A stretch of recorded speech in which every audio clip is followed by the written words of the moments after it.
तो भाई एयरपोर्ट पहुंच गए हैं। खाली सा एयरपोर्ट पड़ा है भाई, मुझे तो लग रहा है कोई आया भी नहीं है। चलते हैं अंदर, चलो। 6:10 की फ़्लाइट है अपनी। लगभग 3:25 हो रहे हैं शायद। खुल गए गेट, तो खुले हुए हैं। एक दो लोग दिख भी रहे हैं मुझे भाई। अभी तक तो चेक इन ही नहीं खुला। 3:45 पे खुलेगा। अपनी जो फ़्लाइट है वो है ये। अब हट गई, अभी आएगी, दिखाता हूँ। ये है भाई 6:10 मेलबर्न एयरपोर्ट के लिए 28 नंबर गेट। पर चेक इन मेरा ना तो ऑनलाइन हो पा रहा है भाई, और यहाँ भी अभी तक बंद दिखा रहा है। मस्त लोग तो देख रहे हो एयरपोर्ट पे लेट गए आराम से भाई। एज़ यूजुअल मशीन से तो अपना चेक इन हुआ नहीं, वहाँ काउंटर पे जाके करवाना पड़ा, क्योंकि हमें जिन देशों के लिए वीज़ा चाहिए उनमें चेक इन होता ही नहीं है ज़्यादातर मशीनों से। चलो भाई, फाइनली बैग ड्रॉप वगैरह कर दिया है। तो मैं आपको बता रहा था मशीन से इसलिए नहीं होता। अब आप सोचोगे अनमोल भाई आप तो इंडिया वापस जा रहे हो ना, वीज़ा किस लिए चाहिए आपको। तो एक्चुअल में हमारी फ़्लाइट डायरेक्ट नहीं है यहाँ न्यूजीलैंड से। सबसे पहले यहाँ क्राइस्ट चर्च से है मेलबर्न, जो कि ऑस्ट्रेलिया में है। और फिर मेलबर्न में हमारा 10-11 घंटे का ले ओवर है। और देन मेलबर्न से न्यू दिल्ली की है। अब ऑस्ट्रेलिया का रूल क्या है, अगर आप ट्रांजिट भी कर रहे हो ना तो आपके पास ट्रांजिट वीज़ा होना चाहिए। अब हम 11 घंटे जैसे रुक रहे हैं, तो इसलिए मशीन से भाई लेते नहीं है चेक इन। क्योंकि ना फिर एयरलाइन वालों पे बात आ जाती है कि अगर वो बोर्डिंग पास दे देंगे और बंदे के पास वीज़ा नहीं है और बंदा निकल लिया, समझ रहे हो, आगे और पहुंच गया उस देश बिना वीज़ा के, तो फिर एयरलाइन वालों की जिम्मेदारी हो जाती है कि भाई इसको लेकर जाओ इस देश से। तो इसी रीज़न की वजह से अब एयरलाइन वाले ना स्ट्रिक्टनेस दिखाते हैं बड़ी, और पूरा चेक करते हैं कि आपके पास वीज़ा है या नहीं है। तो हम भी मैनुअल काउंटर पे गए, उन्होंने कहा ऑस्ट्रेलिया का वीज़ा है। हालांकि हमारे पास तो 3 साल वाला वीज़ा है, ट्रांजिट वीज़ा नहीं। तो मैंने कहा जी हाँ है। उन्होंने चेक नहीं किया, पर बोर्डिंग करके मतलब बोर्डिंग पास पकड़ा दिया यहाँ से मेलबर्न का भी और मेलबर्न से इंडिया का भी। भाई अभी ज़्यादा कुछ ना खुला नहीं हुआ एयरपोर्ट पे, बंद ही पड़ा है ऑब्वियसली भाई। सुबह सुबह अभी तो मतलब सुबह भी नहीं हुई, अंधेरा ही है। सब कुछ 7-8 बजे खुलता होगा शायद से। तो 28 नंबर गेट है अपना, आ ही गया हो रहा। 27 उसके आगे ये है 28। और भाई टिकट प्राइजेस की बात करें तो बहुत ही ज़्यादा एक्सपेंसिव है। हालांकि हमने ये टिकट आज से कुछ 8-10 दिन पहले बुक करवाई थी, बट भाई बहुत ही ज़्यादा एक्सपेंसिव। मतलब वो तेल की शॉर्टेज की वजह से मुझे लग रहा है फ़्लाइट के प्राइजेस हर जगह बढ़ गए हैं। ऊपर से भाई एयर इंडिया वालों ने कई जगह की फ़्लाइटें भी कैंसिल कर दी, और हमारी एयर इंडिया की थी तो हमें डर लग रहा था कि कहीं कैंसिल ना हो जाए ये भी। बट ये टिकट बढ़िया भाई, अपने को 80,000 रुपीज़ की पर पर्सन, जिसमें यहाँ से मेलबर्न से इंडिया। तो बहुत ही ज़्यादा एक्सपेंसिव टिकट है भाई, हद से ज़्यादा। वैसे जनरली ये टिकट 60-65 हज़ार रुपये में मिल जाती है आराम से वन वे, बट अभी 80,000 रुपये पे करने पड़े एक बंदे के। तो खर्चा तो हो गया भाई इस वाली ट्रिप पे मोटा, पहले मोटर होम को लेके और अब फ्लाइट को लेके। भाई देखना एयरपोर्ट पे इतनी बड़ी चेस रख रखी है इन्होंने खेलने के लिए। इतने बड़े बड़े वो है भाई, बंदा आधा तो वैसे ही थक जाए इनको आगे पीछे करने में।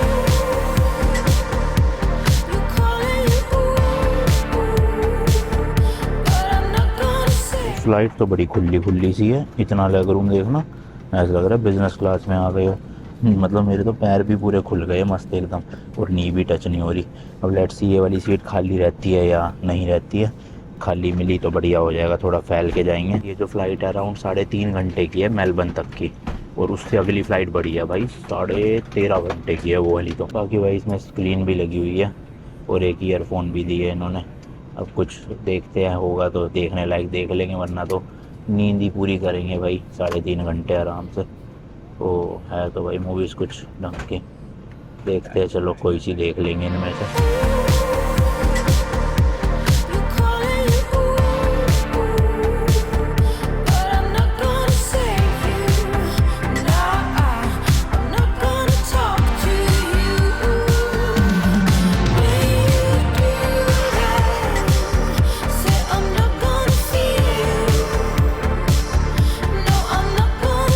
भाई लोग फाइनली पहुंच गए हैं ऑस्ट्रेलिया के मेलबर्न शहर में। हालांकि भाई पहले हमारा प्लान था कि 11 घंटे का लेओवर है, तो वीज़ा है ही अपने पास, बाहर जाएंगे मस्त एयरपोर्ट से और अपना होटल वोटल ले लेंगे, इंडियन खाना वाना खा लेंगे। बट अभी हमने यहाँ पे स्टाफ से कंफर्म किया तो वो कह रहे हैं कि ऐसा करना पॉसिबल नहीं है, क्योंकि हमारे जो बैग्स हैं ना वो डायरेक्टली इंडिया में लेंगे, यहाँ पे चेक हमें मतलब लेने नहीं है, यहीं पड़े रहेंगे। तो कह रहे ड्यू टू सिक्योरिटी रीजन्स आप कोई भी बैग छोड़ के यहाँ पर बाहर नहीं जा सकता, और बैग हम ले भी नहीं सकते क्योंकि इंडिया में मिलने हैं डायरेक्ट बैग। तो इसलिए कोई ऑप्शन नहीं है भाई, इंटरनेशनल ट्रांसफ़र वाले उसमें जा रहे हैं, और एयरपोर्ट में 11 घंटे बिताने पड़ेंगे। उसके बाद 13 घंटे की फ़्लाइट में बैठना पड़ेगा।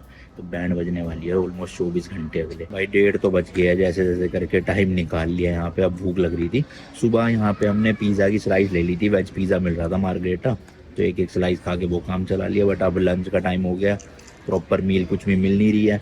सबवे वगैरह भी एग्जिट लेके जाना पड़ेगा पहले, मतलब इमिग्रेशन और वो क्रॉस करके, और फिर वापस आना मुश्किल हो जाएगा। मतलब वापस आना मुश्किल नहीं होगा, जाने ही नहीं देंगे एक्चुअल में। तो इसलिए फिर भाई जो यहाँ मिल रहा है वही खा रहे हैं। एक अपने को नाचोस मिल गए वेज, और वेजिटेरियंस का मतलब रेडी टू गो हर जगह मिल जाता है। भाई लेट है फ्लाइट थोड़ी सी, मेरे ख्याल 15-20 मिनट के आसपास, बट बोर्डिंग शुरू हो चुकी है। तो चलते हैं भाई फटाफट, ज़्यादा व्लॉग कर नहीं रहा मैं, थका थका सा फील हो रहा है। सुबह से पड़े हुए भाई एयरपोर्ट पे, और कल से निकले हुए हैं। तो अब जाके बस नींद पूरी हो जाएगी इसी तरह रात को, क्योंकि 13 घंटे की फ़्लाइट में सर्वाइव करना ही एक बड़ा टास्क है। अरे हो जा बंद भाई, बड़े वाला प्लेन है, फुल साइज़ वाला, दिख रहा हो अगर आपको यहाँ से। वो रहा मस्त एकदम, तीन वाली सीट्स होती है ना, जिसमें टोटल 9 सीट्स एक रो में, वो वाला है। चलो हो ही गई बस बोर्डिंग। फुल है भाई फ्लाइट तो, सीटें बिल्कुल भी खाली है ही नहीं। तो मैं सोच रहा था खाली होती तो सोते हुए जाते, बट ये अच्छा है कि मैंने ना हम दोनों के अलावा एक सीट और बुक करवा ली थी एक्स्ट्रा। मतलब उसमें टिकट का प्राइस नहीं लगा, सिर्फ मेरे को $60 देने पड़े और एक एक्स्ट्रा सीट मिल गई अपने आप को। तो कम से कम अब थोड़ा बहुत भाई आराम से रिलैक्स होके जा सकते 13 घंटे की फ़्लाइट में, और ना समस्या हो जाता।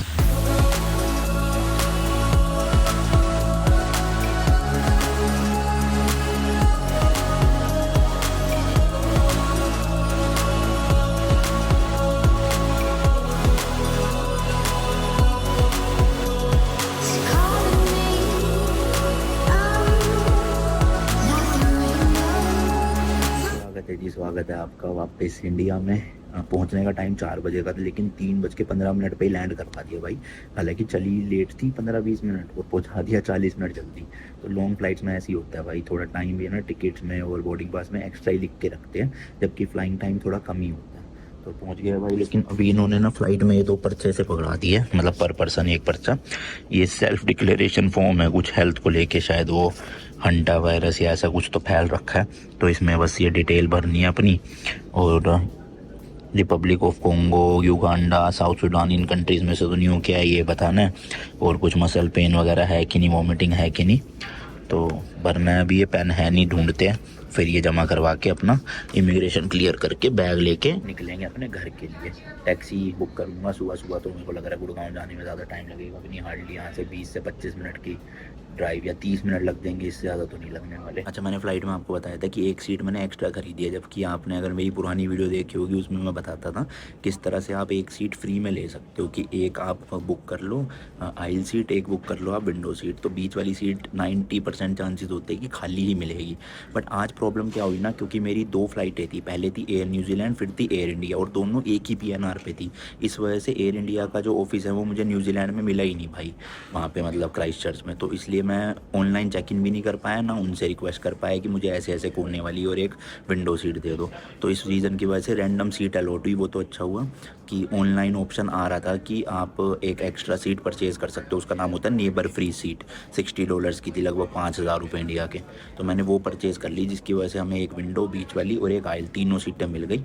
फिर भाई फ़्लाइट तो फुल थी ठूसम ठूस पूरी, बट कैसे तैसे 13 घंटे निकाल ही लिए। दिमाग ख़राब हो गया मेरा तो, गर्दन अकड़ चुकी है, कमर अकड़ चुकी है, नींद पूरी हुई नहीं, आँखों में देख रहे हो आप। बट क्या कर सकते हैं भाई, अब जो है यही है। ऊपर से आज दिल्ली भी जाना है, मतलब पहले गुड़गांव जाऊँगा फिर दिल्ली जाऊँगा वीज़ा के लिए। चाइना वीज़ा अप्लाई करा हुआ है, उसको पासपोर्ट सबमिट करवाना है मुझे। अब अगली जो ट्रिप है आपको पता ही है भाई, लॉन्गेस्ट मेरी ज़िंदगी की रोड ट्रिप होने वाली है, वर्ल्ड रोड ट्रिप, जिसमें हम स्कॉर्पियन को लेके फाइनली बहुत सारी कंट्रीज़ बाय रोड जाने वाले हैं।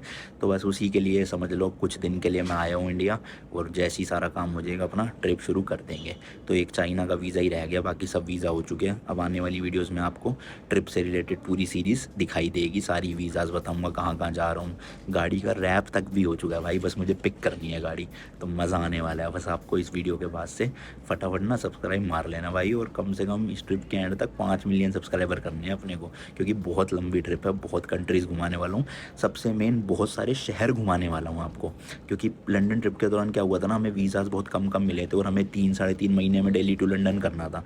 लेकिन इस बार वो सीन नहीं है भाई, इस बार कोई डेस्टिनेशन नहीं होने वाली, अब जर्नी होने वाली है। अब भले ही उसमें 1.5 साल लगे, 2 साल लगे, 2.5 साल लगे, एक एक देश जो जो मेरे सपने हैं जाने का, उनके एक एक शहर अच्छे से रोड ट्रिप प्रॉपर दिखाऊंगा। जैसे मान लो पिछली बार हम स्विट्ज़रलैंड गए थे, तो स्विट्ज़रलैंड में सिर्फ ज्यूरिख गए 2-3 दिन के लिए और निकल लिए। लेकिन इस बार अगर मैं स्विट्ज़रलैंड गया, जो शायद जाऊँगा ही, तो उसमें भाई मैं 10 से 12 दिन की रोड ट्रिप करूँगा स्विट्ज़रलैंड की। तो आपको ना कंट्री वाइज व्लॉग्स देखने को मिलेंगे कि हर एक कंट्री की रोड ट्रिप, ऐसा नहीं कि बस फाइनल डेस्टिनेशन एक नाम दे दिया मैंने और उसको पहुँचना है मुझे 1 साल के अंदर अंदर। वो नहीं करना भाई इस बार प्रॉपर एक्सप्लोर करेंगे सारे देश। मंगोलिया, चाइना भी अच्छे खासे बचे हुए शहर एक्सप्लोर करूँगा। उसके बाद भाई कजाकिस्तान, किर्गिस्तान, उज़्बेकिस्तान बहुत हैं। तो अगले वीडियो का वेट करो जिसमें मैं फुल अनाउंसमेंट करने वाला हूँ और सब कुछ आपको डिटेल में बताने वाला हूँ। ठीक है जी, अभी फ़िलहाल चलते हैं, सारी फॉर्मेलिटीज़ ख़त्म करते हैं। तो सबसे पहले तो वॉशरूम जाऊँगा। फाइनली यहाँ जेट स्प्रे मिलेगा भाई, 40 दिन से जेट स्प्रे नहीं मिलता था, अपना पोर्टेबल जेट यूज़ करना पड़ता था।